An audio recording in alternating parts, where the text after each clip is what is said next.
tries to maintain his individuality, but little by little,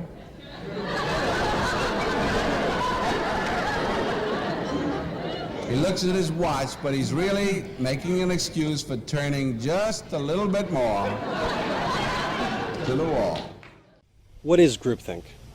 Groupthink is our willingness to participate in a behavior, whether it may be rational or irrational, simply because it is the momentum of the group. So in today's commentary, we are going to examine not only the mechanism of groupthink, but also the function in evolutionary and psychological terms. So if we look at our body as an example, we are a collection of trillions of cells that operate harmoniously, assuming we're in good health for the most part. So if every single one of these cells were to become a radical individualist and willy-nilly do what it damn well pleases, then that would not be sustainable for our organism. And so too at the collective level, we also operate in this hive mind manner so that the collective will continue. Traditionally, various institutions have regulated human behavior. So if we look at a religion operates and survives and depends on you to participate in groupthink, so that way the next generation of people will believe in the religion. It will have a new generation of believers, and it will go on and on and on. In a culture, there is groupthink to survive, and this is so that way the language, the belief systems, the attitudes, the proper ways of behaving will continue, and the worldview will continue as well. How about a corporation? There is groupthink and conformity within a corporation, so that way it'll have next quarter's profits. What about, and this example is a little bit more tricky and subtle, what about universities?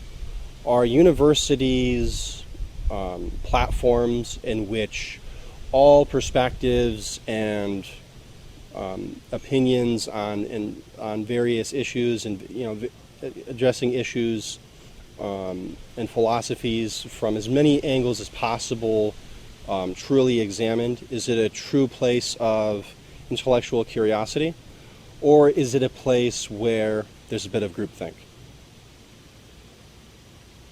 Well, that's a topic for another video, but you can let me know your thoughts in the comments down below, as well as any other examples, counterintuitive examples of groupthink. What about careers? Do we orient ourselves towards the career that would be most fulfilling and that we find would make a great contribution to the collective of the human race? Or do we go with the thing that's most convenient out of pressure from the educational system or otherwise? So the point being, any collective ego in which you participate in will expect some degree of conformity from you in order for it to survive. So what are a few tendencies of groupthink? One is the illusion of invulnerability. So a group may have accomplished something and their morale is really high, and what starts to happen is they have this illusion of invulnerability, and they start to not make rational, pragmatic decisions about what can and can't be accomplished. They start to get very cocky, and this can lead to great disasters and blunders. Another feature of groupthink is collective rationalization. Any kind of dissent or opinions that vary from the status quo of the group simply get explained away. And this also ties into another feature, belief in inherent morality. So the group will believe, because there is a consensus of the group, that whatever actions are taken, those are morally correct. Not because they're morally correct from a humanist point of view or within a greater scope of things. No, it is moral because the group says so. Another feature is stereotyped view of outgroups, and a very extreme example of this is in war, when different factions dehumanize each other. And we can see that, either side of a war, in order for them to engage in killing each other, have to dehumanize the other person to justify killing them, because they're a part of they are the other. They are part of the outgroup. They are not a part of our tribe. They're another tribe, so they are not human. We are human and they are not. And in fact, this is where a lot of derogatory terms come from. In fact, is because they're used as symbolically to dehumanize the other party so they can be easier to destroy. Another feature is direct pressure on dissenters.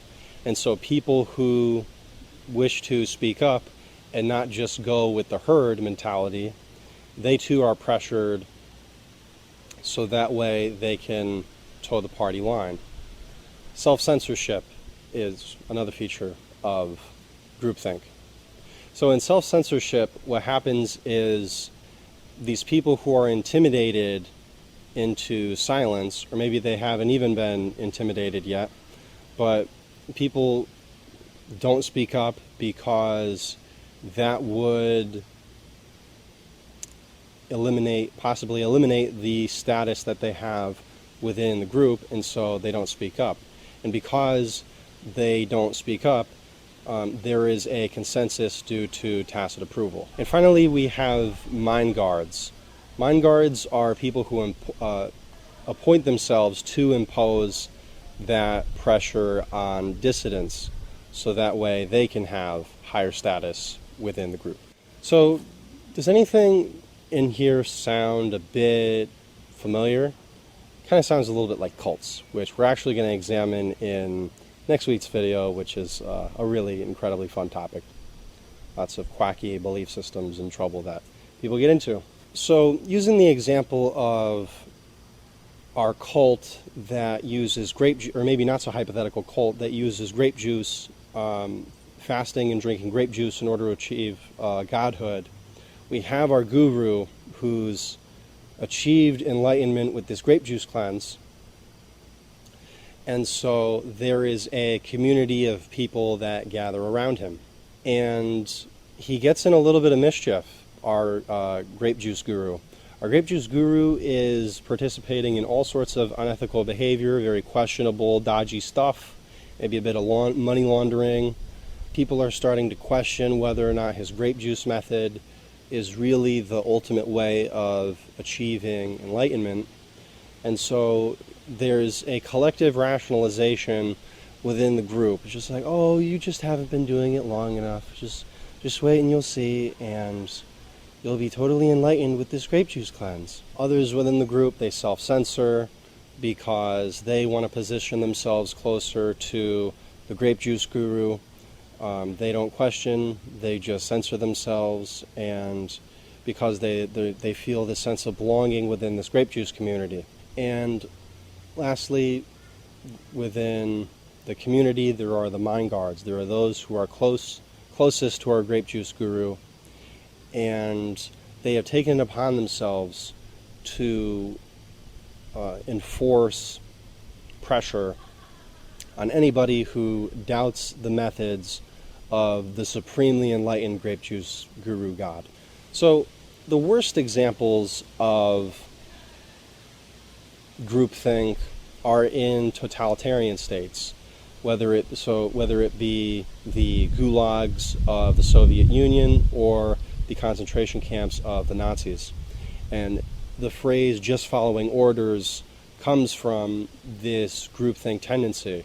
There are horrible dehumanizing behaviors going on, and nobody is standing up and saying, "Hey, these are human beings. We can't just starve them to death and treat them like this. They're humans. They have families. They need to be treated with dignity and respect." But no, instead the guards enforce the momentum out of the consequences of speaking up. Another thing that can be observed is that individuals are much more reasonable. When you're speaking to somebody on an individual basis, they're much more willing to meet you halfway and see other points of view than if they were just in a mob. So what do we do with our knowledge of groupthink? Well, if we are always going against the will of the group, then what will happen is no one will want to be in a relationship with us, no one will want to work with us, and no one will want to be friends with us because we're just simply too selfish and disagreeable. But on the other hand, if we're too agreeable, then we just lose ourselves in the process, and that isn't very sustainable either. So there may be times when there is groupthink occurring, but it is simply not strategic, and the stakes are just not high enough, and it's just really not of consequence. So an example may be a friend or family member decides to drag you along to some traditional religious gathering, and you find, secretly you find it just kind of distasteful. It's not your thing, just people wearing weird robes and such. So you decide that it's probably not the most strategic thing to go Richard Dawkins on them with the God delusion and so forth. And so you just decide, let them be wizards and do their weird tradition wizardry stuff. And yeah, you just kind of chill and kind of observe. On the other hand, there may be times when it is in fact the courageous and morally right thing. And so an example of this was NASA's Space Shuttle Challenger disaster. So there was a space shuttle that previously operated with no problems, and because they had a quota of launches that they wanted to do that year, the staff were pressured to launch the shuttle, even though it was uncertain as to whether or not it would be successful. And so out of groupthink and pressure on the dissenters, the staff decided to be silenced, and so the shuttle was launched anyways. It blew up 2 minutes after launch. Now, in that circumstance, they certainly could have used a Challenger.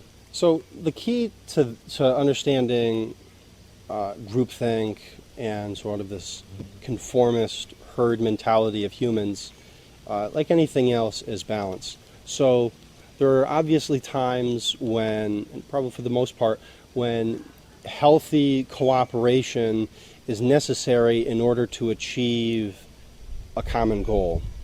But when there's circumstances where everyone is clearly batshit insane, it may behoove you to say fuck this, because when you say fuck this, that paves the path for other people to say fuck this, and then rationality begins to take place within the conversation again.